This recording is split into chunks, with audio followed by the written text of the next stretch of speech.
I would like to welcome to the Developer Toolkit stage, Developer Toolkit sponsored by Denuvo, for our first session, which is unique insights into mobile games piracy for developers. Our first speakers of the afternoon. I've got Christian Koidl from Erdito and Sampsa Oksa from Traplight, I believe, in here. Sampsa and Christian, are you there? Ah, here we go. There we go. Can you hear me okay? Yes. Can you hear me? Great. Yeah, absolutely. Yeah, I mean, you're coming through loud and clear. So we're a couple of minutes in. You guys go ahead and do your session. I'm going to fade into the background. I'll keep my eye on the Q&A window. Don't feel you have to do that and monitor that unless you want to. I'll come back at the end and see how you're getting on. Over to you guys. Cool. Thanks, Dave, for the introduction, and welcome everybody, and thank you for joining. In this session, we're going to talk about the collaboration between Traplight Games and Denuvo on protecting the launch of Traplight's latest game, Battle Legion. With me is Sampsa from Traplight Games, and I want to hand over to him for quickly introducing himself. Thank you, Christian. So, hello, I'm Sampsa from Traplight Games. I'm a senior programmer here. I've been with the company for a little bit over 6 years now, and I'm currently the lead client programmer on our latest title, Battle Legion. Thanks for very great to be here. And my name is Christian Koidl. I'm leading the mobile protection project at Denuvo. You might know the name Denuvo from our world-leading PC anti-tamper solution, which we recently launched also for the mobile platform. But let's get started with talking about the game release. I think one could say that the big breakthrough for Traplight Games was the Big Bang racing game, where you had a massive engaged builder community, and now you're already creating a lot of buzz around Battle Legion. Can you tell us a bit more about the concept behind the new game? Yeah, sure. So after Big Bang Racing, as a company, we started to do a lot of different concepts and to look a little bit more further and deep into this kind of tactical gameplay, whereas Big Bang Racing was about making these very split-second decisions and while you are racing your car and the user-generated content. So we wanted to make something a little bit more simple, where the actual gameplay and the depth comes from the tactical aspect of the games.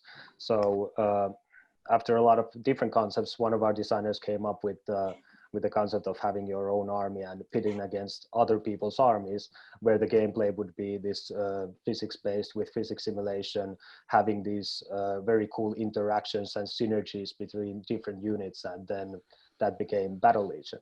So what happened was that we actually managed to take all the tactical thing outside of the actual in-game gameplay, and where you make your tactical decisions before the actual gameplay starts, and then it becomes this kind of a spectator sport where you just watch the battle unfold and enjoy it. And what do you think, what does it take in general to create one of these chart-topping games that stand out in this very competitive market? Well, our philosophy is always that we make our games perform as well as possible. So we take great pride that our games have a great performance even on older devices, and that comes just to the basic gameplay and all the menus, all the buttons, that whenever a player clicks something, they are very responsive. And with Battle Legion, we've developed it for a couple of years now, and our philosophy on that is that we do this data-driven development, where we always measure different KPIs and then change our development based on that data. So we make very small decisions and changes into the game and look at data if it's a good or a bad thing. And not going to go too deep into that, but you can find actually a talk by our CEO about this subject from around a year ago. We can provide links later, but that is something that we do.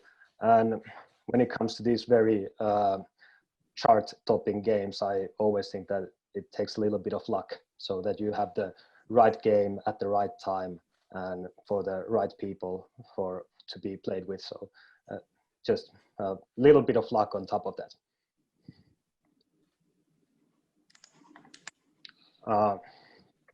Well, now that we got to introduce our game, like said before, Denuvo is known for these PC and console games as being the anti-cheat tool to to prevent hacking in there. So Christian, can you tell a little bit like why did Denuvo want to come to the mobile market also?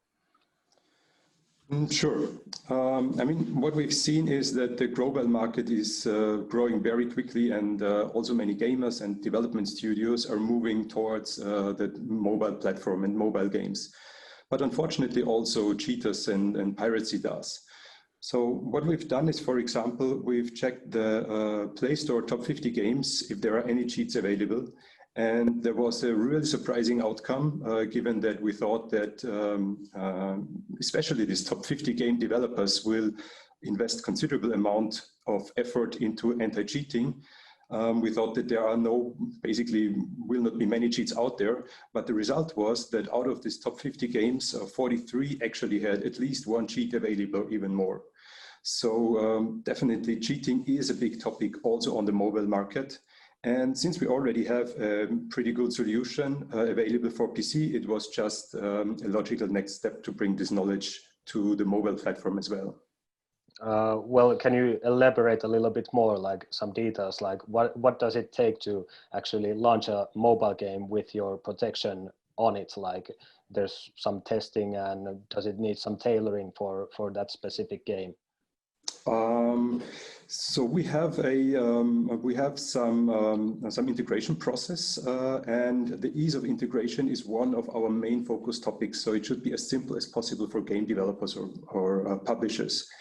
And this integration starts with a setup phase on our side, where we do static analysis of the application, and we also profile the application to find parts of the application to protect, which are on the one hand not performance critical, and also at the same time provide good security and good quality for protection.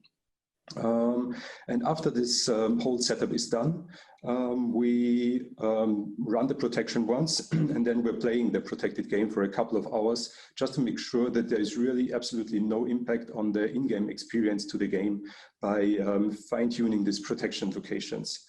And this is what we call the performance optimization step. And all these initial steps that only need to be done once are done without any effort of the developer. So that's all purely on our side. The outcome of all this is that we provide a utility to the developers, which then takes care of uploading and downloading to our protection services. So it takes the unprotected application, uploads it to our service. The protection is then run completely automatic, so no manual intervention required anymore.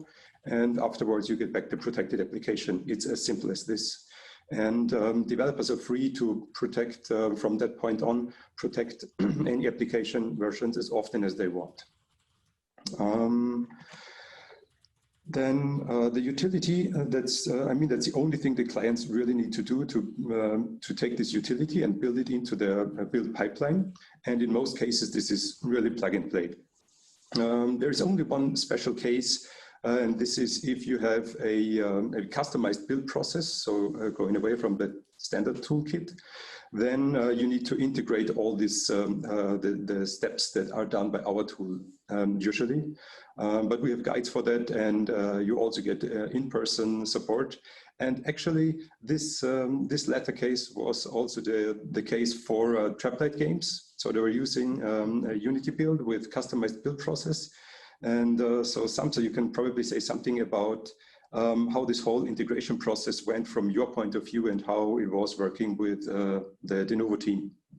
Yeah, so from our end, I think we got into talks early this year about collaborating and making this protection for the game.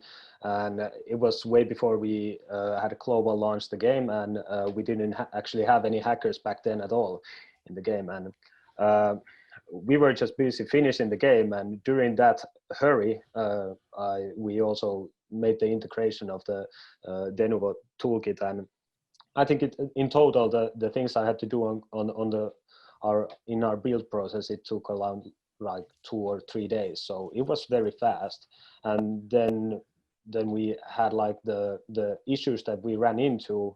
A lot of them were actually fixed on your end, even on the server. So like we didn't need to pull new files or scripts or anything. It was just like just there. Like it just had to try again and everything worked. And that was the most amazing part. And the support that I got from you guys was the top-notch experience that you don't get to experience that often when you are working with other developers or like suppliers of different tools. Like you answer the emails and everything in a matter of hours or maximum of day. So that was like pretty amazing. And just the things that you had to do were very amazing. I think it told us to like 3 or 4 files in your project, and then we have a custom build script system, so that was around 20 lines of code or something to get everything work. So like super easy considering how much it actually provides. So I was very surprised about that. Well, now that you work with us and you have worked with a lot of other publishers, was there something specific that made you want to work with Traplight and our team and with the game that we were developing? Yeah, thank you first for the very nice words about that, that integration process. And I think, yes, I think there are mainly 2 parts. First of all, from a company point of view, having to deal with the Nordic games market is super interesting, because we know that there's a very lively exchange between the development studios, and we hope that good reputation spreads quickly. And what we also have that other publishers often do not want to talk about being our customers or talk about having protection on the game in general or any kind of DRM or something like this. And but with Traplight game, this was different. So it was, I think you're a partner who is very open. And this allows us to do sessions like this one and to go out to the public and tell everybody what we're doing. The game itself is interesting because it has a couple of different features which are worth protecting and which are interesting from a protection point of view. I mean, there are in-game purchases. This is something that often gets hacked. It has a PvP component, which of course also leaves a lot of space for cheating and the like. So we thought that our protection is actually really a good fit there. And yeah, we're not only serving for a single small purpose, but could use our whole bandwidth of protection techniques. And secondly, the other thing is that by coincidence, I personally discovered Battle Legion in its beta phase. I think Battle Legion had a really long beta phase before. And I was playing Battle Legion already for a couple of weeks before we got into contact for the first time. And of course, if you are working with a game title that you like playing yourself, this is always even more exciting than just having some random game. Now talking about that, the protection. So Battle Legion was launched for iOS and Android as well. But back then, only our Android protection technology was done. So we started with only protecting the Android version while you release the iOS version unprotected or without any other third-party security. Would you be open to share what the difference was in terms of hacking on these both platforms? Yeah, certainly. I don't have any hard numbers because we haven't actually gathered those, and the protection tool doesn't report those as of now, at least the version that we are using. I know there is some development happening on that front also, so looking forward to that. But we had an assumption because from our experience with Big Bang Racing, that game was hacked on Android in less than 24 hours. So we had an assumption that the most weak spot that we have is going to be there, just because how the platform is. Like you have these all of these open source tools, and you can install or uninstall anything from your device if you so choose. So we knew that as a platform, that was the most weak thing for us. So we also wanted to focus on bringing the best maximum protection for that. And with the Denuvo toolkit, I think the first Android hackers we saw, it took like a month before we saw the first ones, and they were very minor. So that was something that was very surprising for us, that it took so long. Like I was hoping that even like a few weeks might be like very great for the launch of the game, and then it took even longer. And there's already, I know there are some improvements that we have yet to implement into the game to make it more stable. So I'm looking forward to that also. And on iOS, where we had some protections, but those were not done by Denuvo, the game was hacked during the first week of launch, which was like kind of expected that something will happen in the first 2 weeks or something.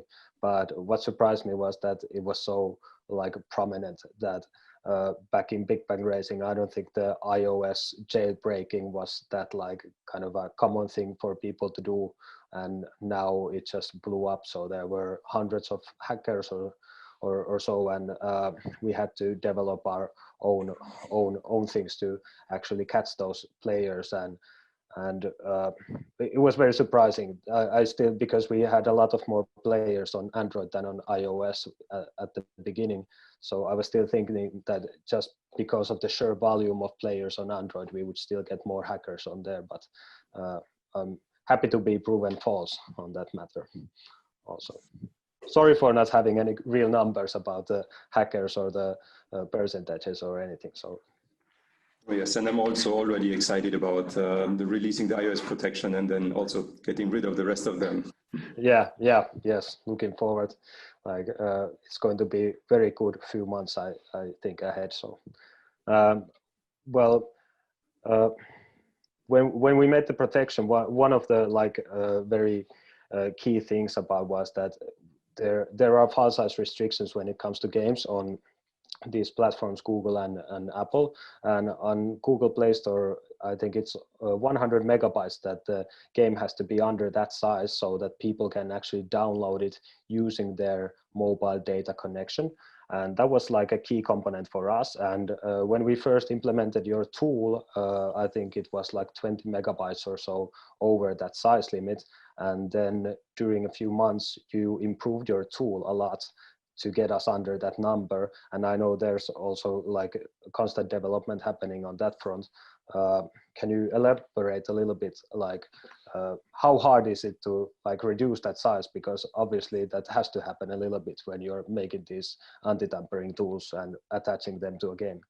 Yeah, so this has been one of the biggest challenges from the beginning because, as already said, our solution is based on the technology of our PC anti-tampering.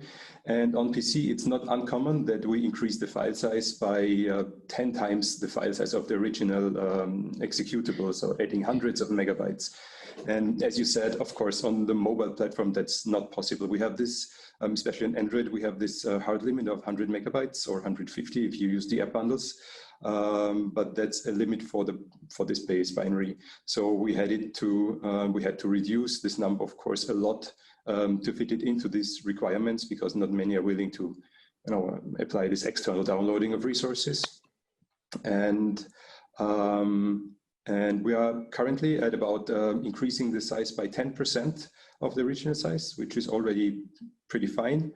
And yes, for the Battle Legion release, I can remember that just I think 1 or 2 weeks before the release, there was we were really slightly below the number, but then there were a couple of features added, and so we hit the number again. So for the release specifically, we squeezed out a couple more megabytes by removing everything that's really not absolutely required by the application. So this is like a couple of special sections from the binary, for example. I mean, it's pretty on the technical side then. We applied better compression to the APK itself. So it's still everything within limits and accepted by Google Play, but it's just some better compression algorithm. We restructured the data that we add to that application to make it actually better compressible, because what counts is the compressed size of the APK file. And so this was a couple of measures that we did last minute before the release. And yes, we know that we found there's still some room for a bit of improvement in the preparation of the application. So we would select more precisely which parts we need to protect and which we need to expose for our tools to protect, which will bring a couple of more megabytes. And this is something you could expect in the upcoming versions. So I think then we are really at pretty much the bottom what is possible in terms of size increase without sacrificing too much security, of course. I know that in the beginning you had a bit of concerns about adding additional security when it comes to like stability, like performance, CPU usage, battery drain, and all these things that you usually pay attention to be very good at with your game. And then every time you add something on top, of course, it's usually not to the good side. So, but can you share some impressions of the impact of our protection on the gameplay and on all of the other stats like that, CPU usage and so on, and in-game performance? Like I said before, we take great pride in having our games perform as well as possible. So for us, this was like this very, very key component to be working well, so that if we add the protection, the game has to run and perform well. So I was very hesitant about adding these new tools on top of the game that was already like performing on the top notch, and some older devices we were struggling already and drawing the line where we can put it, and then after we made the first builds and you guys gave us the first protected builds and we started testing, I was like amazed that we had 0 performance implications out of that. So no negative drops in performance at all, and especially our QA department has a very keen eye on that. So they reported back to me that everything is working smoothly, and I was amazed and super happy with it, and especially since the protection also seemed to work and like everything was good. I didn't expect it at all. And when it comes to battery life, our game already runs on takes everything out of your device and uses battery more than anything else. Sorry about that if you play the game. And I think Denuvo is the smallest problem that people have on the device if they are trying to play our game. So the negative hits, they were 0 to none. I didn't experience anything. So that was very cool. And this is also what I tell when we introduce our solution to potential customers, but I think it's good for the audience to hear that also from the developer side as well now too. Yeah, definitely. But yeah, I think that pretty much covers what we have done with the Battle Legion and our game. But can you still tell a little bit more about because your company does this and specializes on the topic, how important is it to have to games be fair and have these kind of protections in your games when you launch them? As said in the very beginning, there is really a big number of cheats out there. So it was 86% of the games that we have tested that have cheats. And I think this number is greatly underestimated by developers and publishers. So how do these cheats impact the success of the game? I mean, if it's a premium title, so where you have to pay upfront, or there are cheats that circumvent in-app purchases, that's pretty clear. It directly damages your revenue.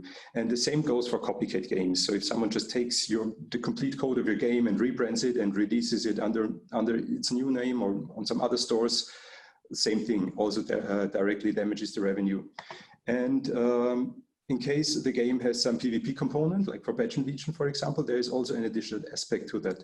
So gamers quickly become frustrated, of course, if they get cheated on, and they will turn to other games because it's just not fun to play in a game where there are a lot of cheaters.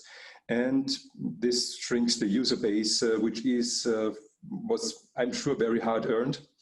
And potentially could also damage the reputation of the whole company if you see that they are making games, don't do anything for anti-cheat, and so you often have a lot of cheaters. I think that's also not good for reputation.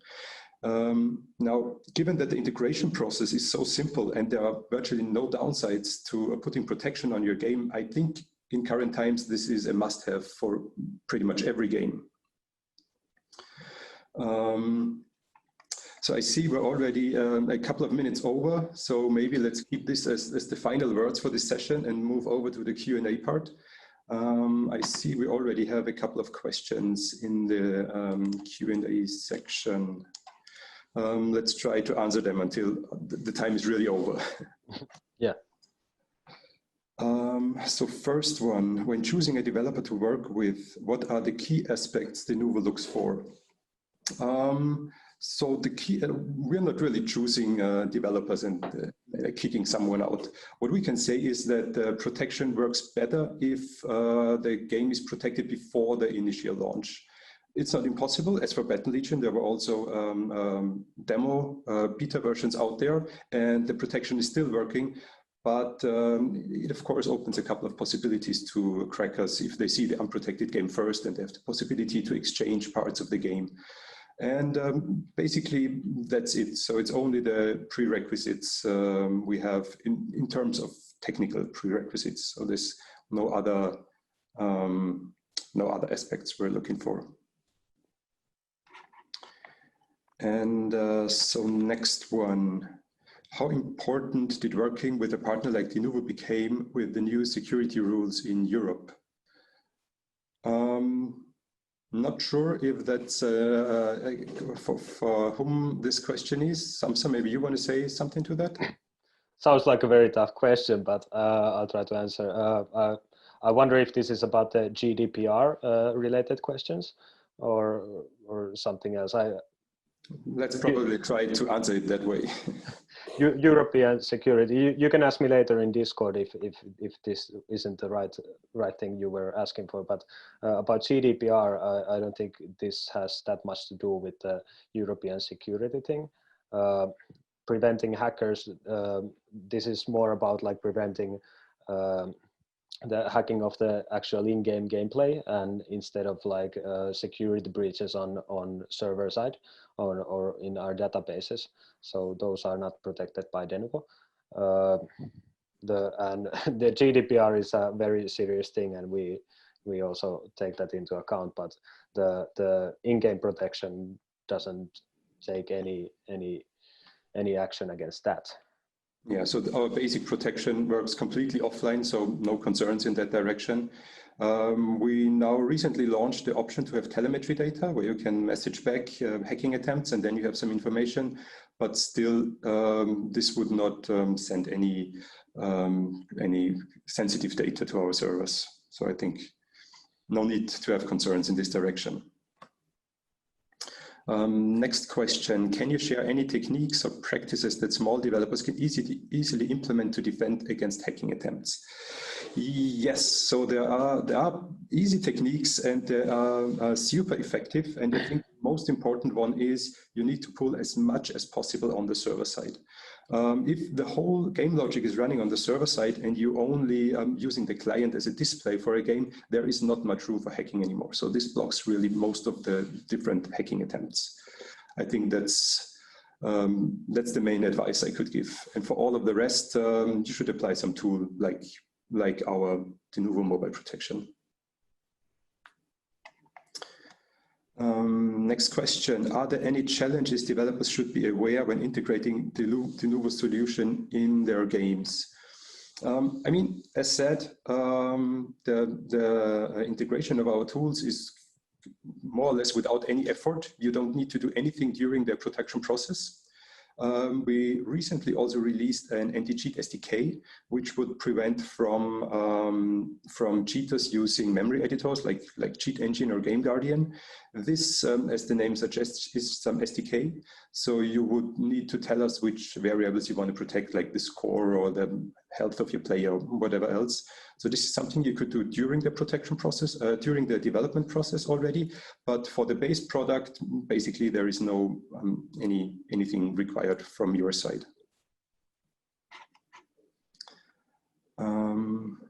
Yes, so that one's answered. And then we have one last question. Is piracy a huge issue? Do you have any data you can share? Piracy, as we know it from the PC market, I think is not that big issue on mobile, because many of the games are free to play in the first place. So the traditional piracy, where you copy the game and play it without paying for the game, does not exist very often.